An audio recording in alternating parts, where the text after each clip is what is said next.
Chain. Chain. What? Who is it? It is I, the angel of EDH.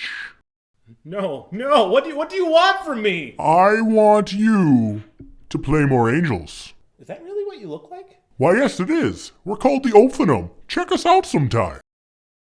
Huh.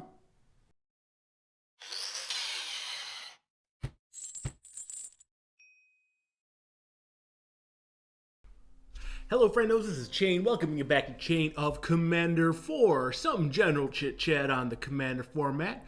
And today, I think I'd go over with you folks here my personal top 5 favorite angels to play in all of EDH.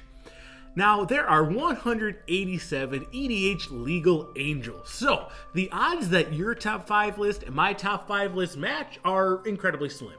And that's fine. It all really comes down to personal preference. But if by the end of this video I don't mention one of your favorite angels, make sure you hit up the comments below to let me know. Let's hear it from you folks. I want to hear what you have to say. And if any of these cards actually seem like something you might want to play with, don't forget to use that TCG Player affiliate link to purchase those cards. Won't cost you a single cent more, but it will help out the channel. All that said, let's get this list kicked off with my number 5 angel. All right, coming in at number 5 is Sigard, Host of Hurons. Sigard, Host of Hurons is 2 green, white for a 5/5 legendary creature angel with flying and hexproof, and she says that spells and abilities your opponents control can't cause you to sacrifice permanents. This is the original of the 2 Sigardas being printed in Avacyn Restored, not the Sigarda of Huron's Grace released later from our return to Innistrad, but one of the themes of angels in general is to grant protection of some sort to you or your board. And in this one helps prevent you from needing to sacrifice creatures or permanents in general. So any effects that force people to communally sacrifice things or whatnot, this prevents you from needing to do that. So quite frequently you might see a Grave Pact or a Dictate of Erebos or an All Is Dust out in the field, especially with people with like aristocrat builds or colorless decks. You see those cards all the time. She protects you from all of those. You don't need to sack a single thing. And by herself, she also works very nicely as a Voltron commander, because if you have a way to give her hexproof or indestructible, or even better, both, she is almost impossible to remove. So, Sigard, Host of Hurons, coming in at my number 5. On to number 4.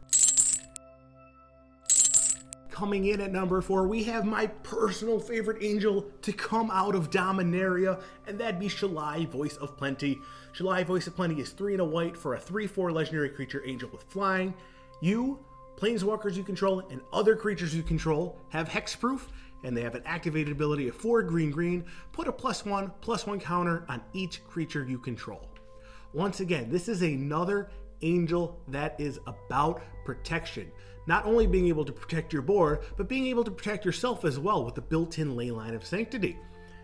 This forces your opponents to have an answer for her before they can really have an answer for anything else you control. Targeted removal will be very much ineffective against you, and they'll essentially have to 2-for-1 if you have any other more imposing threats on the board that they are trying to get rid of.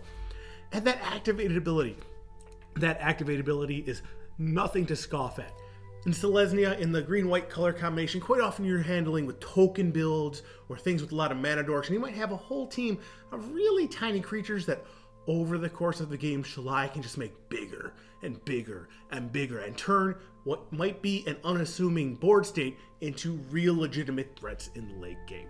Truly an excellent piece that can handle multiple angles of your board state and gameplay. I absolutely love it.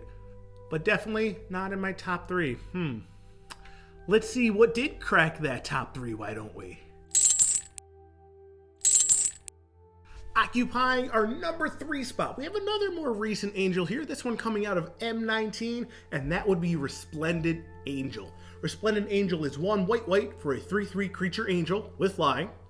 At the beginning of your end step, if you gain 5 or more life this turn, create a 4/4 angel creature token with flying and vigilance. and they have an activated ability of 3 white, white, white. Until end of turn, Resplendent Angel gets +2/+2 and gains lifelink.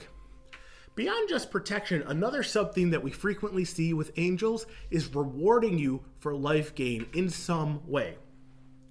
And Resplendent Angel is a prime example of that. Just being able to pump out more and more angels every turn that you are able to gain 5 or more life. Not only that, but the activated ability on Resplendent Angel to make it bigger and give it lifelink makes it so that you can get the 5 damage in with lifelink that gains you the 5 life you need to trigger her end step trigger. But you don't need to even use her.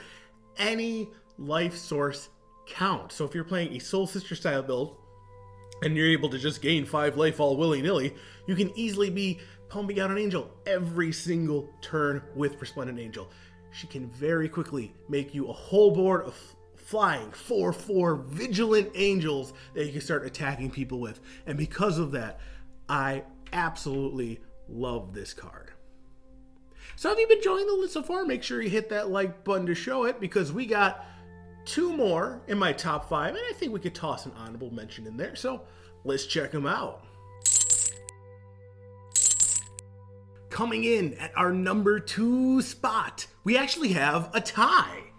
We have Gisela, the Broken Blade, and we have Bruna, the Fading Light, both from Oh goodness. What's going on here? Oh boy! We don't have Gisela or Bruna anymore. Now we have Brisella, Voice of Nightmares. The 2 sisters of the aforementioned Sigard become corrupted by Emrakul and merge and meld into this giant monstrosity that is Brisella, Voice of Nightmares.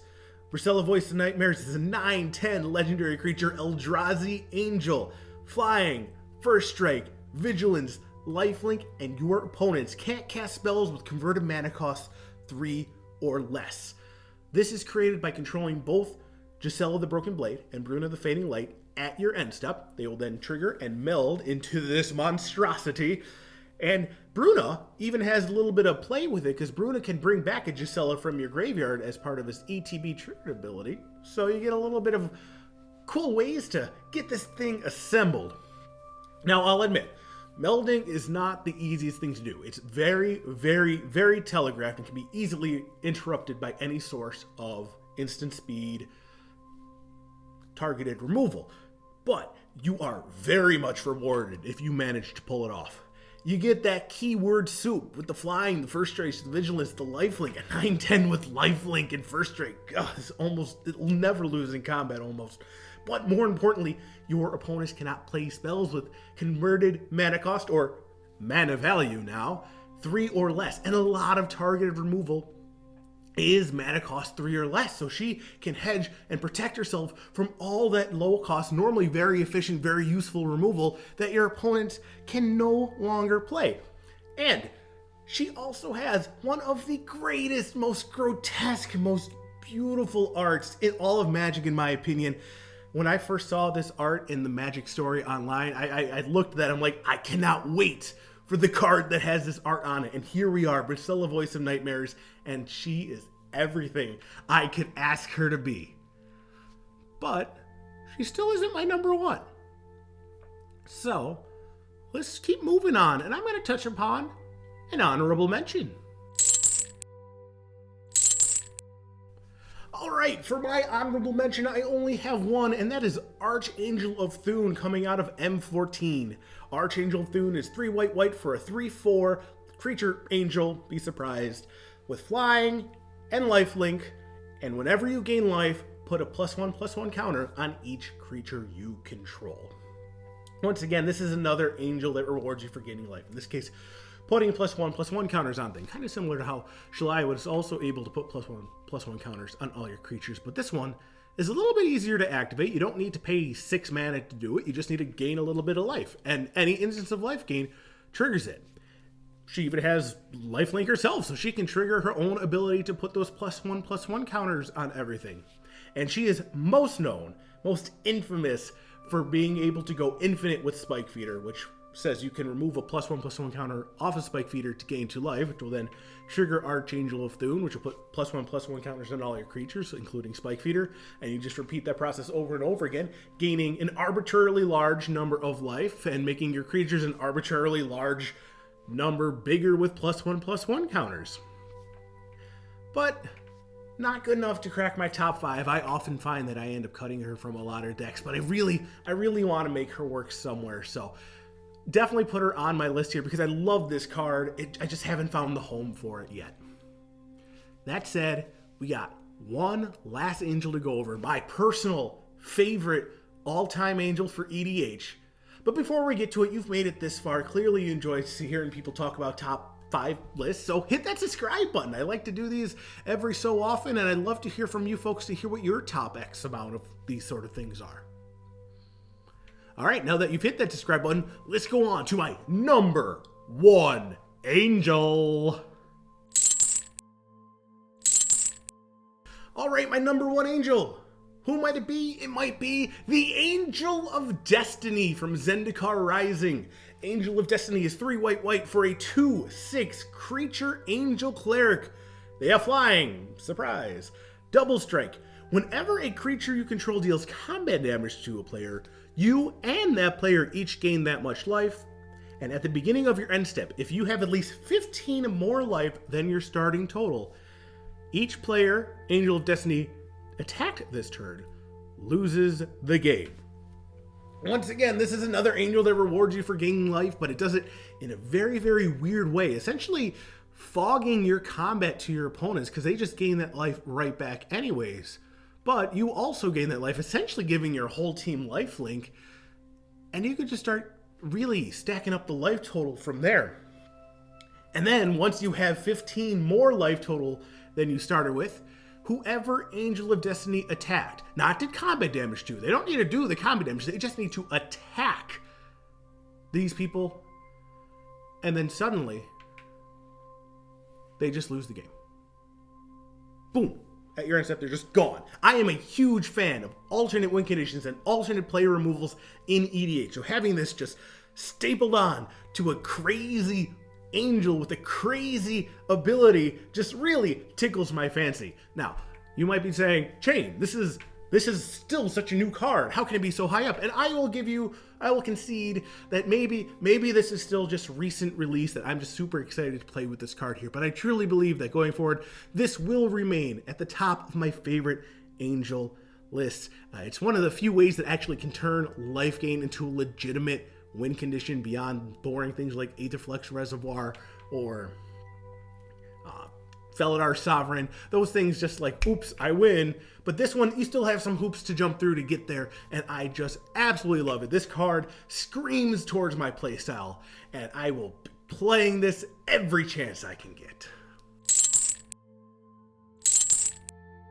So that's it. That is my top 5 angels in all of Magic for EDH. Now I want to hear from you folks. Like I said at the beginning of the video, there's a solid chance some of your favorite angels might not have even made this list.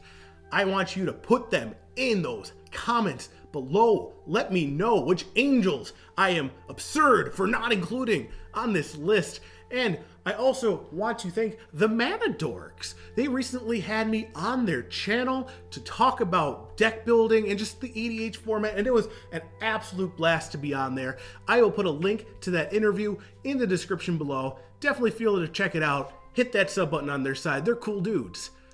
Beyond that, thank you all for joining me today. I love doing lists like this because it's just me having a chance to have a little bit of fun ranking things.